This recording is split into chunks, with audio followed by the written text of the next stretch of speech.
Happy birthday, Alva. This was one day before our big family holidays, so it's quite stressful, but we've managed it. I had to pack 1 week before. So this is me packing, and instead of using Amazon cubes, I just recycle old pillowcases, and they pretty much do the same job. When packing, I really love cubing because you pretty much put everything inside little cubes, and it's easier to grab and put back, and they're not so messy. You know where everything is. I also use these recyclable bags for swimming stuff, so you can pack them really small and use them as wet bags. For the baby, I usually also bring these floaters. It's a body floater. This really helps her when she's swimming. Doesn't get too much water in her mouth, while the boys have just the normal arm floaters. You have goggles, and robes also help instead of bringing all the bulky towels. I have 2 of these big overnight bags, and one of them serves as a swimming bag when everything's inside, like mosquito repellent, sunblocks, SPF 50 after sun. You want to bring all that in one bag so it's an easy access when you're swimming or outdoors. In Germany, a lot of people, when going holidays, they like to stay in Ferienwohnungs, meaning it's like a house, it's not a hotel. So I usually bring a lot of the stuff of the kids, like sleeping bags like this. It's an easy thing also for the Kinderwagen. I also like to bring their Matschhoses. This is basically like a protection when they're outdoors so you don't get their pants so dirty. It's like a lifesaver. The baby can use it. She crawls and doesn't get her pants dirty. The boys also have their own, and this usually helps when it's raining so they don't get their pants and clothes so wet, and it protects them with mud. For shoes, I usually bring sandals, flip-flops for the swimming, and a lot of these wandern shoe or like hiking shoes have to have a profile. This always helps when they're hiking. And for the baby, I usually just bring her sandals, and I like to also pack her gummy boots so she doesn't really walk yet, but this helps so she doesn't get so wet in the feet. When packing for the baby, you want to make sure you pack more than less. So since we don't have a washing machine in the Ferienwohnung, I'm bringing mostly robust things like jeans, and I also put her little socks in like these cubes. It's easy to grab. Make sure to pack 3 hats because in the mountains it's quite cold, and a lot of neutrals, so you just grab and go. You don't need to think of an outfit. And that goes inside another pillow pack as organizers. Since I'm not bringing any of her changing mats, I would just bring these portable changing mats, and that can go easily in the bags. And for the medicines, fever tablets, you always want to have that. In some mosquito patches are always useful when you're in the gardens. I love this nose Frida. It's like a suction for when they have colds. I always bring that just in case they get a cold, they can't breathe. I have this portable toilet for in case they have to pee in the car and there's really no toilet nearby, so it's just an emergency pack.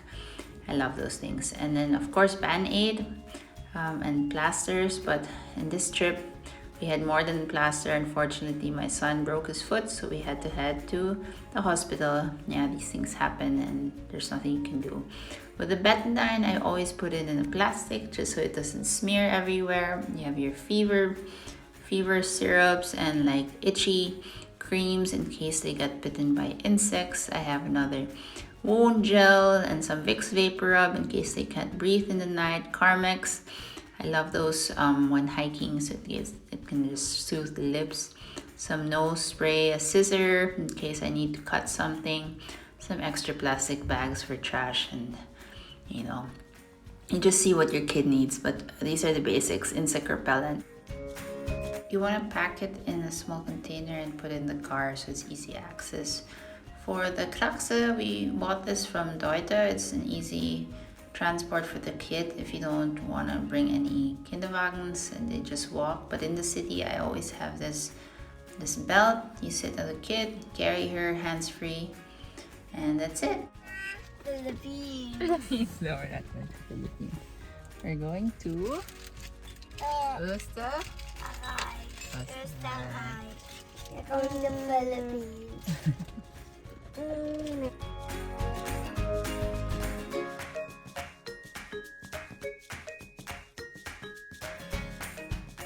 So when you're traveling with kids, you want to get them good pillows so they don't bounce their neck everywhere.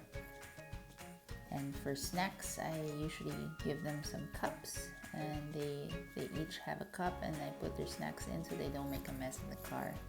It's really nice that we also opened the space in our van, and my husband removed some seats so that I have enough space in front for the snack box and the water and all the activities that the kids will be doing, so we have enough leg room. As soon as we got there, we pretty much just let them run free. That was pretty nice. It's the one I really love. Yummy boys? Das ist bei uns auch.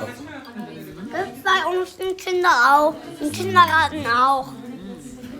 So we are finally arrived to Belgliebe Klippitztörl. A friend of ours organized the whole thing. It's like a Ferienwohnung, pretty much like a house where a lot of people can stay. You cook your own food. It's like a big apartment. And it is really nice, a nice cabin. It's usually very famous in the winters for ski holidays. A lot of people book this place, especially with kids, because it's not such a high mountain and a lot of kids can go ski with ease.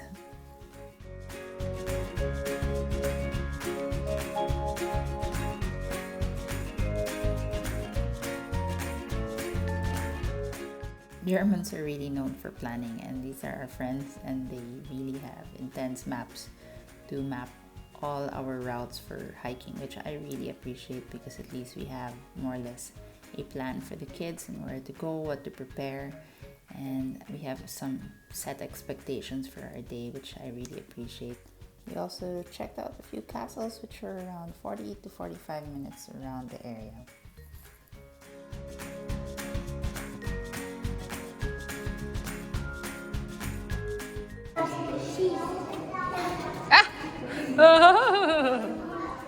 Kann das sich bewegen? Kann die bewegen? No, it's just a statue. But the big one, his name is Burg Hauptmann-Schenk. He's 2.25 meters. Alba! Oh gosh, stop.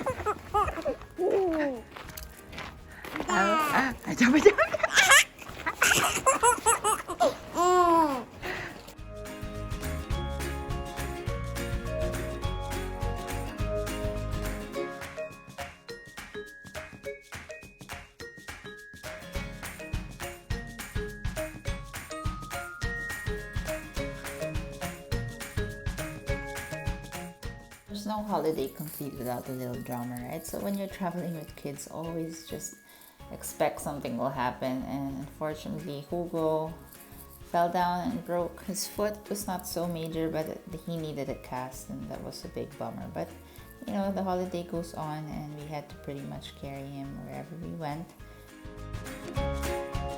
We're going up to the summit, and he's doing a good job. We're really thankful our eldest boss. He was just a sport, and he just kept walking even if he was really tired. And it started to rain, so there was one part of our trip where we were just soaking wet, but the kids were all okay, and yeah, don't try this at home.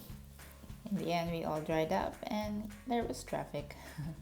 A bunch of cows just blocked the way, and we didn't know how to get through, and they were quite aggressive, so that was also funny, but it is a nice memory.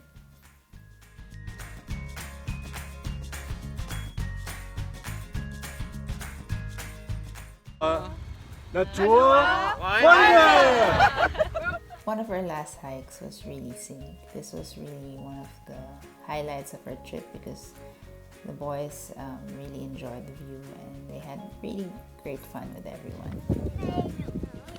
Meinen Opa. Boas, Endspurt. Finale, Endspurt, Boas, komm. Ja. What's nice also when you're traveling with friends with kids, they also understand the stress level that goes with it, and everybody is quite calm and helps each other. So I really recommend it. This time, for emergency purposes, I just brought a second baby carrier. Good thing I did, because with this hike, My husband took our second boy and went up the mountain with the big kaksa, and I took the baby carrier, so that was quite practical to just think in case of emergencies. Papa, where are we? Yeah, where are we? Ja, wir fahren Rodelbahn und Rodelbahn, no? Seilbahn. All the way up. There's Papa and Hugo. Winky, winky. Coole Maschine dort. Up the mountains. And we go one more round. Yeah. Rodel. Sommerrodelbahn is actually quite fun. It's pretty much like sledding, but just on a rail, and this is quite a highlight for the boys as well. In the area you have this nice 5-minute ride down, or even less, and you have a nice scenic view of the Austrian Alps. After a week, our mountain trip came to an end, and we visited other friends in Singen. It's in the border of Germany and Switzerland, in a really nice place called the Bodensee. So here you have lots of nice lakes and places to go sailing, swimming. Kids love it.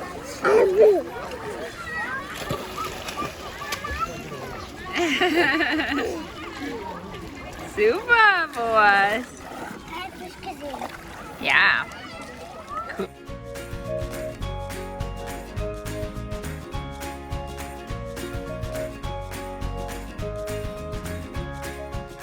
It was nice as our friend was a volunteer fireman, so the kids were able to check out his office, and that was really nice for them.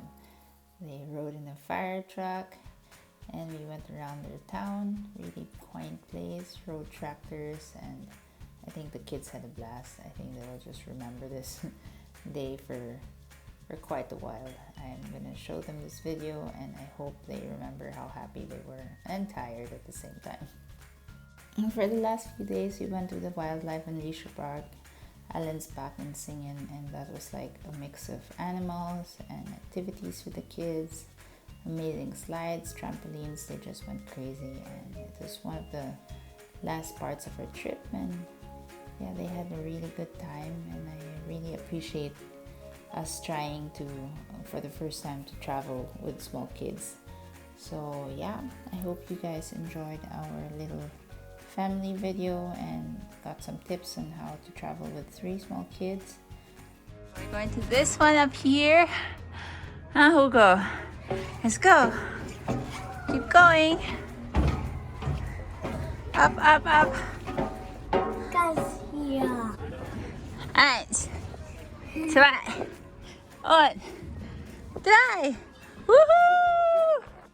Woohoo! Woohoo! Woohoo! Bum, bum, bum, bum, bum, bum, bum. The last stretch was a 7-hour drive back to our city, and that was really tiring. But we made it. We made it home safe, and I'm really happy that everybody was just safely transported by my husband home. And it's pretty much all teamwork at the end. So if you plan to go travel with small kids, just make sure you have a plan, you have a really good partner, and you just keep going. Enjoy your summer. Bye.